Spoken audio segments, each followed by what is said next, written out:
When people tell me that they want to take time to travel, they have a lot of reasons for why they can't. And a lot of those reasons, I see that I had them in my mind at one point. That's why I think I'm making this video. Now that I've worked through those reasons and I've seen for me that they're myths, that they're not true, I feel like I want other people to understand that. Hey guys, what is up? I'm Michelle. Welcome to my YouTube channel. I quit my desk job to travel the world, and now I'm here to help you travel the world on a budget, learn about working online, learn about being a digital nomad, all this fun stuff. So my topic for today's video, wow, this one is really near and dear to my heart. It is 5 myths as to why you can't travel. Busted. So here's the deal. Here is the situation. Since I left my desk job to travel, I've heard a lot of feedback from people. A lot of people who reach out, thousands and thousands of you. No, it just, friends and family who have thoughts about what I've done or what I'm doing.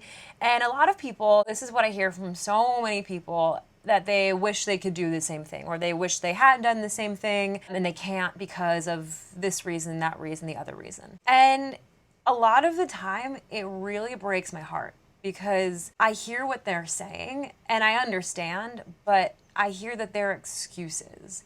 And I understand that there are some reasons you can't travel that are non-negotiable. But that's not what I hear from people. The things I hear from people are, in my mind, things that can definitely be overcome in order to have that freedom to travel that you want. So that's why I'm really excited to make this video, because I'm hoping that if this is you and if you kind of have this inner dialogue of why you can't take time to travel, and if maybe one of these reasons is applicable for you, I'm hoping that it's something that maybe you think about a little bit differently. Am I slouching? I think I'm slouching.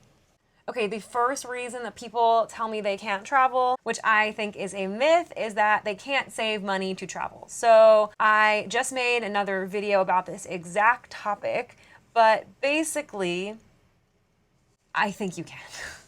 And the reason why I say that is because I was in a position where I was not making that much money. I was working full time, but my salary was really low. I still had debts I was paying. I had credit card bills. I had my monthly bills. I had expenses. I was socializing. I socialize a lot. And I was still able to save. So if you're interested in learning more about that, you can check out that other video. I will link it below, somewhere around here.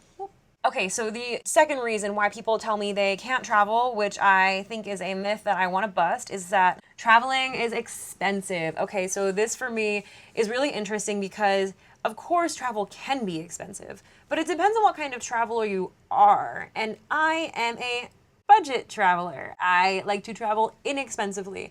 I am not a luxury traveler. I do a lot of things to travel inexpensively. I stay at hostels. I eat local food when it's safe. I'm a vegetarian. In some places I wouldn't eat the local meat. I don't do crazy expensive activities. So I think in my experience, traveling was much less expensive than I thought. And I think there's a lot of ways to mitigate the expenses of travel. And I've written about that before, and I will link that below about how to travel cheap and how to save money while you're traveling. Okay, the third reason people tell me that they can't travel, even if they want to, is that they can't take time away from work. This is how I feel about this, because this is coming from someone, you have to understand that my background is I was very overly attached to the career I was in. I still am passionate about that career field and might return to it at some point, but I had this unhealthy attachment, and I think that this for me is a really common theme where there's a lot of fear about what'll happen if you take time away from your career. So I mean, of course, if you're in a job, you can't just take a year break, but I mean, you quit that job, take time, and then take on another job. I had a lot of fear about that looking bad on my resume, that no one would want to hire me again, or that it would ruin my career prospects. And I just think now at the other end of, taking basically a year off from work, that's not true. I see it in my inbox when people message me about job vacancies. I definitely think that it's possible for me right now to jump back into my career, essentially where I left it off. And I don't think that me taking time to travel ruined my career prospects whatsoever. I think it was even more helpful that I had a few years of career under my belt. And if that's one of the reasons why you are feeling like you could never take time to travel, definitely encourage you to reconsider that, because now here I am at the other end of a year-long trip and just ain't true. Just ain't true. And look, I can't promise. I don't know you. Maybe I do. I don't know who you are right now. I don't know what career fields you work in. I don't know what job you have. It's definitely not necessarily universal, but I would say almost universal. Myth number 4 about traveling that I would hear all the time from people is that this is what they would tell me. They would say, "You're so brave." I am not brave. Let's get that out there in the air. Me traveling, a person traveling, I appreciate that as a comment, but we all know what bravery looks like, and it ain't me. I'm like one of those people, you run upstairs from the basement because you think someone's gonna grab your legs. I still do stuff like that. Definitely not brave. And I would hear this too, especially as a female, that is it dangerous or it's dangerous. It's dangerous out there. And that's what I would hear from people potentially, from some people. I think with anything, with being out as a human in the world, as a female in the world, you'd have to be safe. You have to be smart. It doesn't mean walk around flashing your jewelry and your phone in a country where the economy isn't very good and just hope for the best. I did things very safe. I was with people, I made friends. If I was traveling between places, I made sure I was in communication with people. They knew where I was most of the time. I did my research before I went places.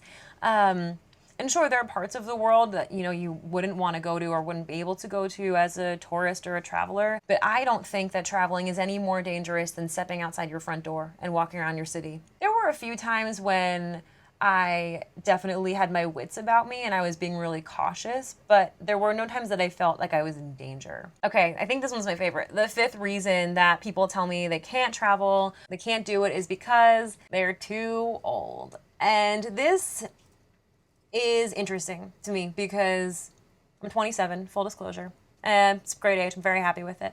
And there is a lot of perception that that it's only acceptable to travel when you're like in college doing study abroad, or if you take a gap year, or if you're like 23, like if you're just starting your adult life, then it's okay to take time to travel. But if you've missed that window, that you're too old. And for me, I wasn't sure about that because I hadn't traveled before. But what I discovered, what I learned really quickly when I started to travel and I was spending time, I was at a hostel volunteering there with other travelers from around the world. Everyone I was with, wow, okay, like super diverse backgrounds, and there's nothing wrong with traveling when you're 18. Like, go for it if you can do it. Then I didn't have the wherewithal to do it when I was 18. I was under the impression that I might be surrounded by a lot of, college students or whatever. Everyone I was with was such a diverse group, diverse age range, diverse skills and experience. We had an engineer, a lawyer, photographer, videographer, astrologer? Yeah. Yoga teacher. But it wasn't just like people who didn't have careers or ambitions. And all different ages, all different levels of education, of work experience, and from all over the world. So for me, that was a really big eye-opener of, okay, it's not just acceptable if you're 18 and don't have anything else to do, or if you're studying abroad and spending $50,000 for a semester, 3 months of traveling. Biggest scam ever. Study abroad, it's a scam. In my mind, it's a scam. Maybe get to that one at a later date. Do I have any other myths for you guys? I think my point is that when people tell me that they want to take time to travel, they have a lot of reasons for why they can't. And a lot of those reasons, I see that I had them in my mind at one point. That's why I think I'm making this video, is because I understand what it's like to have reasons why it feels like you can't. But now that I've worked through those reasons and I've seen for me that they're myths, that they're not true, I feel like I want other people to understand that. Okay guys, that is it for this video. Please like this video, subscribe to my channel to see more from me about budget traveling, being a digital nomad, and working online. If you have any questions for me, drop them in the comments below. And thank you so much for watching. I will see you next time.